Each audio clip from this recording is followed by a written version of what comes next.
حضرت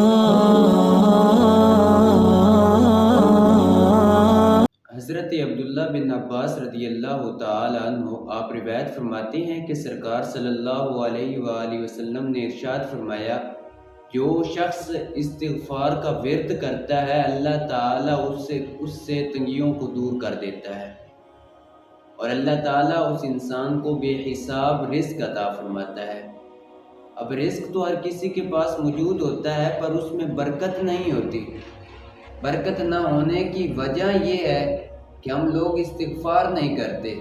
جب ہم لوگ استغفار کرنا شروع کر دیں گے تو یقیناً اللہ تعالیٰ ہمارے رزق میں بھی برکتیں ڈال دے گا، اور اللہ تعالیٰ ہماری تمام تنگیوں کو دور کر دے گا جب ہم لوگ استغفار کرنا شروع کر دیں گے۔ سرکار صلی اللہ علیہ وآلہ وسلم آپ نے ارشاد فرمایا کہ جو شخص استغفار کرتا ہے، اپنے گناہوں کی معافی مانگتا ہے، تو اللہ تعالیٰ اس انسان پر خوش ہوتا ہے۔ اب دیکھو کہ جس پر اللہ تعالیٰ خوش ہو، کتنا خوش بخت ہے وہ انسان۔ تو یہ خوش بخت وہ انسان ہے جو اپنے گناہوں کی اللہ تعالیٰ کی بارگاہ سے معافی مانگتا ہے۔ اب جب وہ انسان اللہ تعالیٰ کی بارگاہ سے معافی مانگتا ہے تو اللہ تعالیٰ اس پر خوش ہوتا ہے، اور اللہ تعالیٰ اس کے گناہوں کو معاف فرما دیتا ہے۔ سرکار صلی اللہ علیہ وآلہ وسلم آپ دن میں 70 مرتبہ استغفار کیا کرتے تھے۔ سرکار صلی اللہ علیہ وآلہ وسلم آپ تو معصوم، بلکہ معصوموں کا بھی سردار، جب آپ دن میں 70 مرتبہ استغفار کیا کرتے تھے تو گویا کہ اپنی امت کو یہ درس دے رہے تھے کہ آپ استغفار کیا کرو۔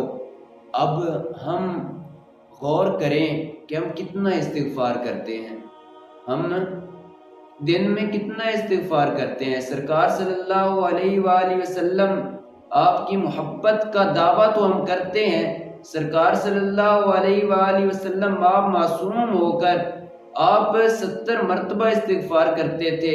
آپ نے ہمیں یہ درس دیا کہ تم استغفار کیا کرو۔ ہم دن میں کتنا استغفار کرتے ہیں؟ جب ہم اپنی زندگی میں استغفار کرنا شروع کر دیں گے، یقیناً اللہ تعالیٰ ہماری تمام مشکلوں کو آسان فرما دے گا، اور اللہ تعالیٰ ہمارے رزق میں بھی برکتیں ڈال دے گا۔